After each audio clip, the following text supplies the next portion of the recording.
जरा समझते हैं ब्लॉकचेन क्या होता है। बिल्कुल आसान शब्दों में बच्चों की तरह समझते हैं। पहले तो ब्लॉक और चेन, यानी कि ये एक चेन है बनी हुई मल्टीपल ब्लॉक्स की। हाँ, ये समझ में आता है। और इसका पर्पस क्या है? इसका पर्पस खाता मेंटेन करने के लिए होता है, लेजर मेंटेन करने के लिए होता है। खाता मेंटेन मतलब, खाता मतलब वही जो बनिया पूरे महीने का आपका चावल दाल आटा का हिसाब रखता है ना, वो लिख करके वही मेंटेन करने के लिए होता है। अब आप कहोगे सिर्फ खाता मेंटेन करने के लिए ब्लॉकचेन इतनी बड़ी चीज, क्रिप्टो करेंसीज का क्या रिलेशन है? इतना 21वीं सदी का सबसे बड़ा रिवॉल्यूशन, पता नहीं क्या क्या बातें हो रही है ब्लॉकचेन के बारे में, फ्यूचर है ब्लॉकचेन है, सिर्फ इतनी छोटी सी चीज करने के लिए। हाँ जी, इतनी छोटी सी चीज करने के लिए। अब देखने में छोटी सी चीज लग रही है, लेकिन इसका इंपॉर्टेंस आपको अभी समझ में आएगा। मैं बॉलीवुड के एग्जांपल से शुरू करना चाहता हूं, बॉलीवुड की मूवीज के एग्जांपल से। आपने बॉलीवुड की मूवीज में देखा होगा कई बार सबूत मिटाए जाते हैं। मान लो कई गुंडे की हियरिंग चल रही है, विलन जो है हियरिंग चल रही है अदालत में, और साबित करना है कि गुंडे ने मर्डर नहीं किया है। मौकाए वारदात पर गुंडा था ही नहीं, तो क्या दिखाया जाता है? मौकाए वारदात के दिन गुंडा जो है फलाना फलाना होटल में स्टे कर रहा था, और मैनुअली होटल की एंट्री बना दी जाती है। अल्टरेशन हो गया ना। या फिर पता चले उस होटल में कुछ हुआ था, तो उस होटल में तो विलन था ही नहीं, उस वहां से एंट्री हट जाती है। एजुकेशन सेक्टर में बड़ा करप्शन होता है सही एंट्री ना होने की वजह से। 2010 में पता चला कोई स्टूडेंट उस एग्जाम में अटेंड किया ही नहीं था, लेकिन उस एग्जाम में उसको टॉपर बना दिया जाता है। बिहार यूपी में अक्सर होता है कि भैया किसी टीचर ने अगर कम मार्क्स दे दिए तो उस टीचर की धुलाई हो जाती है, और धुलाई करने वाला स्टूडेंट ही होता है। नहीं, अब यहां पर समझिएगा, यहां पर ब्लॉकचेन ना आपकी बहुत सारी प्रॉब्लम को सॉल्व कर देता है। और इन सब से बड़ा जो एक बहुत बड़ा करप्शन का कारण है हमारे यहां पे, लैंड एक्विजिशन। किसानों के साथ अक्सर ये होता है। हर रोज डेटा के अकॉर्डिंग हर रोज लगभग 23 इंसान सुसाइड करते हैं, बिकॉज उनकी जमीन या तो छीन ली जाती है, या जमीन के साथ एग्जैक्ट उनके साथ इक्विपमेंट्स नहीं है, उनके साथ रिसोर्सेस नहीं है, सो दैट कि वो अच्छी खेती कर पाए। तो लैंड एक्विजिशन में जमीन में बड़ी हेराफेरी चलती है ना। एक ही जमीन पता चले 4-4 लोगों के नाम हो जाती है। एक जमीन जो आज किसके नाम पे है, कल किसके थी, परसों किसकी थी, चरसों किसकी थी, उन सब में अल्टरेशन हो जाता है। ये सारा कुछ ब्लॉकचेन की वजह से खत्म किया जा सकता है। यानी कि एक चीज समझ लो, एक लाइन में अगर अब बोलूं तो पूरे देश को करप्शन फ्री बनाया जा सकता है ब्लॉकचेन की मदद से। पूरे देश को करप्शन फ्री। इवन आपको डेटा शेयर कर दूं, आंध्रा में ये लैंड एक्विजिशन पर आंध्रा गवर्नमेंट ने काम भी शुरू कर दिया है। अपनी टेक्नोलॉजी, अपने जो उनका मेंटेन करने का है, उस पर वो ब्लॉकचेन को इंप्लीमेंट कर रहे हैं, ब्लॉकचेन को लेकर के आ रहे हैं, सो दैट के लैंड एक्विजिशन सिस्टम को सही किया जा सके। अब ब्लॉकचेन जो लेजर मेंटेन करता है ना, वो बिल्कुल नॉर्मल तरीके से लेजर मेंटेन नहीं करता। लेजर मेंटेन करने के साथ साथ इसकी बहुत सारी स्पेशलिटी है। लेजर जो मेंटेन होता है, यहां पर प्रिवेसी रखी जाती है, डेटा प्रिवेसी। मान लो मैंने मार्कशीट का एग्जांपल लिया, बिहार यूपी में जो मास्टर जी की कई बार पिटाई हो जाती है कम मार्क्स देने की वजह से। अब अगर ब्लॉकचेन है ना वहां पे, तो मास्टर जी ने कम मार्क्स दे दिए, रियल मार्क्स दिए, लेकिन देखने वाले को पता ही नहीं चलेगा ये कौन से मास्टर जी ने रियल मार्क्स दिए, कौन से मास्टर जी को 80 मार्क्स देना था लेकिन लिखा कम था इसलिए 20 ही मार्क्स दिए। क्योंकि वो 16 डिजिट का प्राइवेट की तरफ वहां पर मेंशन होता है, पता ही नहीं चलेगा कौन मास्टर जी ने मार्क्स दिए हैं। खैर, अब थोड़ा सा और मैं सिंप्लिसिटी की तरफ बढ़ता हूं।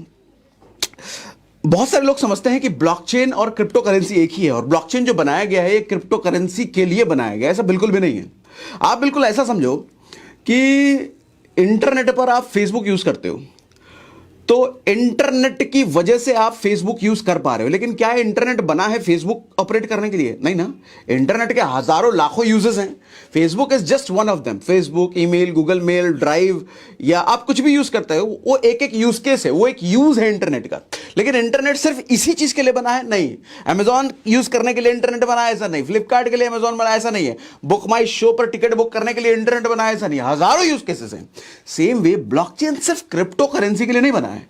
क्रिप्टो करेंसी तो सिर्फ एक यूज है, एक यूज है। ऐसे हजारों लाखों करोड़ों यूज हो सकते हैं ब्लॉकचेन के। तो ब्लॉकचेन इसीलिए कहते हैं लॉन्ग लास्टिंग है। बिटकॉइन बेसिकली ना एक इंप्लीमेंटेशन है ब्लॉकचेन का, और कुछ नहीं। बेसिकली मैं इसके बाद जो वीडियो शूट करूंगा ना, आपके लिए वीडियो लेकर के आऊंगा, उसमें बिटकॉइन और ब्लॉकचेन का रिलेशन बताऊंगा। क्यों बिटकॉइन बना है, क्यों बिटकॉइन को बनाया गया, क्या सोच थी बिटकॉइन को लाने के पीछे, वो सब मैं अगले वीडियो में आपसे बात करने वाला हूं। फिलहाल हम इस वीडियो में ब्लॉकचेन पर थोड़ा समझ लेते हैं। अब ब्लॉकचेन के इंटरनल स्ट्रक्चर को थोड़ा समझते हैं बॉलीवुड के एग्जाम्पल के द्वारा। आपने शोले मूवी देखी है ना, गब्बर था उसमें। गब्बर के कई सारी गुंडों की फौज थी वहां पर।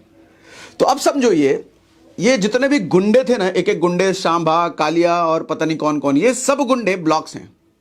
ये सारे गुंडे ब्लॉक्स की तरह लो, एक सांबा ब्लॉक्स, एक कालिया ब्लॉक्स, एक कोई दूसरा ब्लॉक्स, एक तीसरा ब्लॉक्स, ये सारे गुंडे ब्लॉक्स हैं। और ये ब्लॉक्स जुड़ते जुड़ते जुड़ते जुड़ते आगे कहां तक जाते हैं? ये गब्बर तक जाते हैं। लीडिंग इसका गब्बर है, ठीक है। अब होता क्या है, जब भी कोई डेटा, यानी कि आप मान लो कोई पुलिस वाला एंटर कर रहा है गब्बर के राज्य में, तो सबसे पहला जो बंदा वहां पे खड़ा होता है पहाड़ पर, उसको समझ में आता है, वो आगे सिग्नल दे देता है, फिर वो आगे सिग्नल देता है, फिर वो आगे सिग्नल देता है, फिर वो आगे सिग्नल देता है, फाइनली बात गब्बर तक पहुंचती है। मतलब एक चेन बना हुआ है उन सारे गुंडों का। तो ये सारे गुंडों को हमने क्या बोल दिया? ब्लॉक्स। अब ब्लॉकचेन में एक चीज डिफरेंट है, वो जो गब्बर सबका मालिक बैठा हुआ ना आगे, ब्लॉकचेन में कोई मालिक नहीं होता।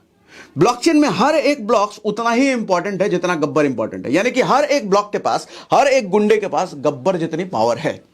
यहां कोई गब्बर होता ही नहीं है। बेसिकली गब्बर का होना ना, यह सबसे बड़ा करप्शन का कारण है।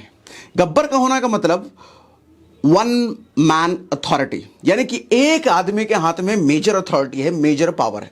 अब देखो आगे समझाता हूं मैं धीरे धीरे आपको कैसे। अब एक सवाल उठता है कि हर गुंडे के पास अगर गब्बर जितनी पावर है तो डिसीजन मेकर कौन है? डिसीजन कैसे लिया जाएगा? फिर तो हर कोई अपना अपना राज चलाएगा, फिर तो लड़ाई हो जाएगी। गब्बर है तो भैया वन डिसीजन मेकर है, तो जो वो बोलेगा उसी की सुनी जाएगी। यहां पर तो हर किसी के पास एक और है। तो समझिए एक बात, यहां पे ब्लॉकचेन में कैसा होता है कि जितने भी गुंडे हैं ना, गुंडों को मैं ब्लॉक बोल रहा हूं, मतलब ब्लॉक को मैं गुंडा बोल रहा हूं, तो जितने भी गुंडे हैं ना, मान लो कोई गुंडा कुछ डिसीजन लेता है, कुछ बड़ा करने का, कुछ अलग करने का, तो उसमें 51%, यस 51% गुंडों की सहमति होनी चाहिए। अगर 51% गुंडों ने सहमति दे दी, हाँ ये सही है, तो फिर वो लागू हो जाएगा। यानी कि ये एक पूरी तरीके से डिस्ट्रीब्यूटेड सिस्टम है, वन मैन अथॉरिटी वाला यहां पे सिस्टम नहीं है। यानी कि लोकतंत्र जैसे कहते हैं ना, ये डिस्ट्रीब्यूटेड सिस्टम लोकतंत्र की तरह काम कर रहा है। 51% सिस्टम लोगों ने अगर वोट कर दिया, यानी कि 51% ब्लॉक्स ने अगर वेरिफिकेशन टिक मार दिया, तो फिर वो काम जेन्युइन है, वो काम होगा। ब्लॉकचेन समझ में आता है कि हर एक गुंडा एक दूसरे गुंडे से कनेक्टेड है, और हर एक गुंडा उतना ही पावरफुल गुंडा है जितना पावरफुल गब्बर था। बट यहां पे कोई गब्बर है ही नहीं, यानी कि वन मैन अथॉरिटी जैसी कोई है ही नहीं। डिस्ट्रीब्यूटेड सिस्टम है, हर एक ब्लॉक उतना ही पावरफुल है, और हर एक ब्लॉक के पास जो इंफॉर्मेशन है पिछले वाले से कनेक्टेड है। जैसे कोई आदमी गब्बर के राज्य में घुस रहा है तो पहला दूसरे को इन्फॉर्म करेगा, दूसरा तीसरे को, तीसरे चौथे को, चौथा पांचवे को। उसी तरीके जो इंफॉर्मेशन स्टोर होती है ब्लॉकचेन में, पूरी इंफॉर्मेशन किसी भी एक ब्लॉक में, यानी कि एक गुंडे के पास पूरी इंफॉर्मेशन नहीं होती है, थोड़ा एक में, उसका कनेक्टेड दूसरे में, उसका कनेक्टेड तीसरे में, उसका कनेक्टेड चौथे में।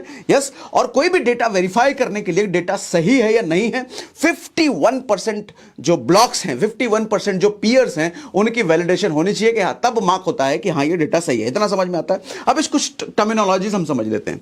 जैसे terminologies, peer to peer network. Peer to peer network क्या होता है? ये जितने गुंडे हैं ना, ये समझ लो ये सब पीयर्स हैं, और ये सारे गुंडे मिल करके जो नेटवर्क हैं, एक दूसरे से कनेक्टेड है, इसी को पीयर टू पीयर नेटवर्क हो जाता है। गुंडे का मतलब ब्लॉक्स, ठीक है। क्रिप्टोग्राफी, क्रिप्टोग्राफी क्या होता है? कॉम्प्लेक्स मैथमेटिकल डिजिट होता है। हर गुंडे की आइडेंटिफिकेशन बेसिकली यहां पर नाम से तो होती नहीं है। जैसे मास्टर जी वाला मैंने केस लिया, मास्टर जी का नाम पता ही नहीं चलेगा। हर उसी तरीके से हर गुंडे की, हर ब्लॉक की आइडेंटिफिकेशन, हर यूजर की आइडेंटिफिकेशन, यहां पे 16 डिजिट एक मैथमेटिकल कॉम्प्लेक्स डिजिट बनाया जाता है, जिसकी कंप्यूटेशन होती है, तब जाके वो डिजिट प्रोड्यूस होता है, और वो ऑलवेज यूनिक होता है। उसी 16 डिजिट मैथमेटिकल कोड को जनरेट करने के प्रोसेस को क्रिप्टोग्राफी किया जाता है, nothing else. Next, consensus algorithm. ये एल्गोरिदम क्या है? ये एल्गोरिदम होता है कि 51% जो गुंडों ने सहमति दी ना, तब जाके कोई सिस्टम लागू होता है, तब जाके वैलिडेट होता है। इसी एल्गोरिदम को कंसेंसस एल्गोरिदम कहते हैं। We converted single authority trust to distributed trust, यानी कि हमने एक सिंगल अथॉरिटी, यानी कि गब्बर के पास जो पावर थी, उस पावर को हटा करके सारे में बराबर बांट दी। यही बेसिकली ब्लॉकचेन का हार्ट है। यही ब्लॉकचेन को बेसिकली सबसे ज्यादा पावरफुल बनाता है। यही बेसिकली ब्लॉकचेन को करप्शन फ्री बनाता है। जब तक एक मालिक है ना, वहां पर मनमानी चल सकती है, यहां पर एक नहीं है, मनमानी चलेगी नहीं। अच्छा, ये जो हर पीयर है, ये जो हर गुंडे हैं, इसका मतलब क्या होता है? इनको मेंटेन कौन करता है? ये पूरा नेटवर्क को मेंटेन कौन कर रहा है? बेसिकली उनको माइनर्स कहा जाता है। और माइनर्स क्या होता है? माइनर्स और बिटकॉइन में क्या कनेक्शन है? माइनर्स, बिटकॉइन और ब्लॉकचेन में क्या कनेक्शन है? ये अगले वीडियो में आपको डिटेल में समझाने वाला हूं। तब तक अगर आपको मेरी बात समझ में आई ब्लॉकचेन के बारे में, शॉर्ट में मैंने समझाने की कोशिश करी, लाइक का बटन जरूर दबा दीजिएगा। आपके लाइक मुझे प्रोत्साहित करते हैं, और कमेंट बॉक्स में कमेंट करके मुझे बताइए। ये सिंपल सा शॉर्ट एक्सप्लेनेशन आपको कैसा लगा, सो मुझे मोटिवेट करेगा वो नेक्स्ट वीडियो और अच्छे से आपको बनाने के लिए। So that's all, thank you very much, good day.